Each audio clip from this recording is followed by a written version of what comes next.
we talked about the cutting horse business, but that's not what your life has always been about. That's been a big portion of it, but you've raised really good cattle, and you've worked on some of the biggest ranches in the country. I know for the 4-6s for a number of years. You've seen a lot of cowboys come and go through there. Talk about some of those times on the 6s and maybe some of the things that you saw. Well, you know, coming over here, I thought back the first time I was real anxious to come listen to the old timers tell those tales. I got thinking, I'm no old timer now. But I read the first brand out there was Billy Brunson. And my son Ken and I just got through Wednesday delivering a big string of steers that we kept over, steer calves, and they were weighing 7.5, excuse me. I got a little carried away. It reminded me of Billy Brunson. He had, during that drought in the 50s, they tell me this commission man said Billy had scattered all over that Amarillo country about 6,000 yearlings. And they spent 3 days getting them gathered up and weighed, and we're going to meet back at the hotel to figure up and settle up. And he said, Billy whistled and patted his stomach, I've seen him do it, and talked to himself. And said he started to walk up to him, and Billy was patting his stomach and whistling, and said, my little yearlings didn't weigh what I thought they would, but I didn't think they would when I thought they would. And I just witnessed that. My little yearlings didn't weigh what I thought they would. But you know, I see talk about old timers. I'm getting a little, if I call you the wrong name, don't take offense. I'm like the two old ranchers run down the highway and pickup. Car whipped around. Well, wait, I got ahead of myself. One of them said, the other said, I need some good Hereford bulls. And the other said, and the car whipped around them. Another said, there goes a man that raises good Hereford bulls, probably Jimmy. And said, I've got his name and his phone number at home. I can't think of his name now, but I will. And I'll call you and give you his phone number and name. He said, well, I'd certainly appreciate it. So about a week later, he saw him in the grocery store. Said, you couldn't think of the man's name. Oh, yeah, I thought of his name, but I forgot yours. So, you know, when I was day working here, going to school, everybody was going to the Army, and everybody was short-handed, and there wasn't enough day hands to go around that everybody get to work at the same time. And we could put our saddle and bedroll out at the Scarborough Hotel and go out. A lot of us would skip school at noon, and we'd go out and make a half a day. And them old tight fellas didn't pay us but $2.50 for a half day, and $5 for a full day. And they'd bring us back in Sunday night, and we'd go to school Monday. But you know, there was a little hardcore of day workers here in Midland, and I got to thinking about their names, and if any of you can remember them, I'd like to know them. There was one we called Lanky Lane, and he was a sure enough pure cowboy and lived by the old cowboy deal where you had a little drink when you come to town, you know, and he had a little speech impediment. He never did have a steady job, he just day worked. And I'd read where for every 5 men you need a leader, and Lanky was a leader. I can remember he'd lay around after we'd ate lunch about 10 minutes, and he had a speech impediment. And he'd jump up and said, let's go do sucking, let's go do sucking and go do things and get sucking done. And, you know, we would all file out and get going. But there was Lanky Lane and a big old guy that looked kind of like John Wayne from Kentucky, and everybody called him Cowboy. And he stayed in the domino hall and gambled until somebody would hire him to take him out. And he was a pretty good hand. Then there was a John Bilby that wore Brogan shoes.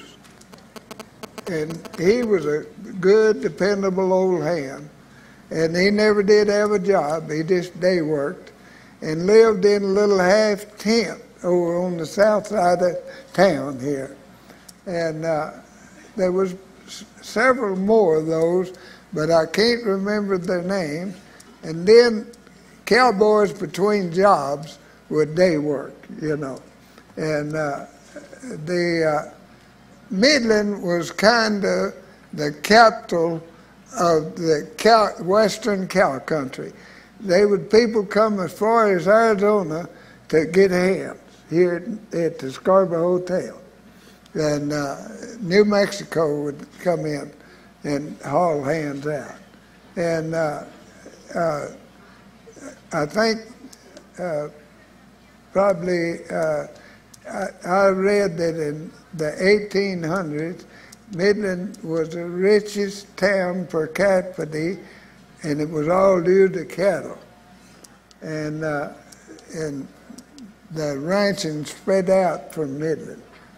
And of course, below us was before us. You know, I got one I read the other day where I think it's the same people, politically correct people, are not going to let you tell stories about old people. Well, I'm just now starting to enjoy them because I see the funny part of them. But they tell about a guy that went to Arizona to a school that would teach you how to remember names. And he came home, bored his friends to death, telling about that school. And he was at a banquet one night, and a fellow walked up to him. He stood up, and they introduced themselves, and he said, I understand you went to a school in Arizona to learn to remember names. He said, I did. And I can remember a name now as good as when I was in high school.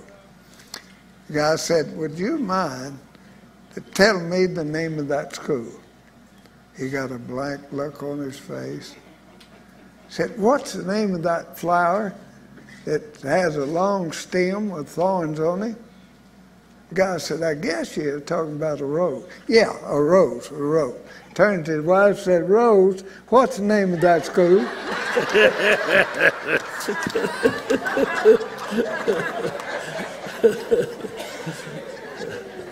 Buster, I want to come back to you for a minute. And for a lot of people, such as myself, that don't know a lot about the cutting horse business, I've watched it, you know. That's two of us. I do know that's wrong. Tell me, you know, as you're evaluating a horse, and once you evaluate that horse and you get into competition with him, and you start separating those cattle, do you let that horse kind of dictate of which cow, or is that always you to dictate which cow? You better pick your cattle. You know, funny thing, and I discovered it too late, but you're going through that herd, and a cow makes a move that you had your mind made up you wanted, and you want that horse to move quick to stop her before she gets started. I've learned that stripping calves is the best thing I can do on my cutting horse. I'm sitting there letting those cows go by, and then the calf starts, I hit him. And something makes that horse ready to get what you're after. And I thought it would mess him up letting those cows run by him, but it doesn't. And so, yes, I selected one. And we've always had good cutting horses. They were kind of outliers back then. There wasn't many of them, but boy, they were cow horses. Growing up and going back that far, back then, y'all didn't work off a flag like a lot of these guys. When they're starting these colts, did y'all work off of a flag back then, or were y'all always working live cattle? They'll tell you that I'm an old has-been, these young boys will. But I don't think that... I want to say something about that, because it's better to have been a has-been than a never was. Yeah. Well, and the older I get, the better I was.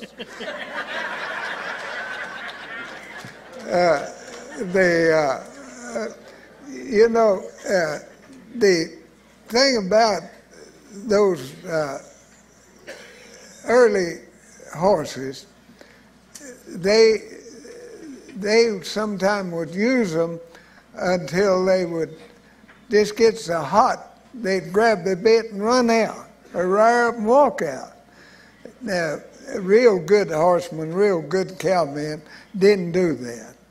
But Dick Hart, quite a cowboy, and told me about one time, he called the old man's name and said he had a real good old cutting horse, but said it was real hot, and they was working a big herd about a mile south of the headquarters, and said there's a road run through the roundup ground straight to the headquarters, and said he just kept cutting. This old horse got lathering and slobbering at the mouth, and said directly he just grabbed that bit and took out of there in a dead run, and said he was headed toward a young guy on the outside the herd. Said that kid saw him coming, went taking his rope down, fell in the road beside him, and looked over at him as they was running fast as they could, and said, "What'd you see? What'd you see?" he thought he was going to go rope something. But, you know, I've heard tales about the old horses doing that. And after a day or two's rest, they said they'd come right back and work good again. Could I interrupt? You know, it asked me a horseman, a cowman, or what. Actually, what I love is ranching. And that includes being a cowman, being a good horseman, and all of it, and the work that goes with it. I love making those decisions, and I like to see it when a good plan comes together. I guess, you know, that's the difference between a lot of these kids that are growing up now. They don't have the work ethic that you guys had growing up, and I don't know if that's our fault as parents that we've created a group of kids that expect a lot of things, but I think if they follow in the footsteps of each one of y'all, they can have a very successful life and contribute to our society. You know, I'm a neighbor to Sammy Ball, and I sold him a set of cows to clear off a ranch so I could put yearlings there that I could train horses on. And he had, back then the production credit was where you went to. And he had approval, but he wouldn't get his money till the next year, and after the first of the year. And I said, "Oh, that's all right, take them." We counted them across the fence, and he had that Robert Davenport's ranch leased, and I joined it on the south. And Robert, I think, married a cowman and lives here in Midland somewhere. But anyway, and Sammy got down off his horse, and went to his billfold, got a little piece of paper, laid that paper down in the seat of his saddle, and wrote, "I owe you $51,000 due January the 1st, and when it come due, I got a check." And, you know, I didn't realize what a big man he was till he got off and reached down to write that in the seat of his saddle. But he told me, he roped calves, you know, and ranched. He said, "I wished I'd never played football. I wish I'd have ranched all my life." Said, "I enjoy it more than I did coaching and playing football."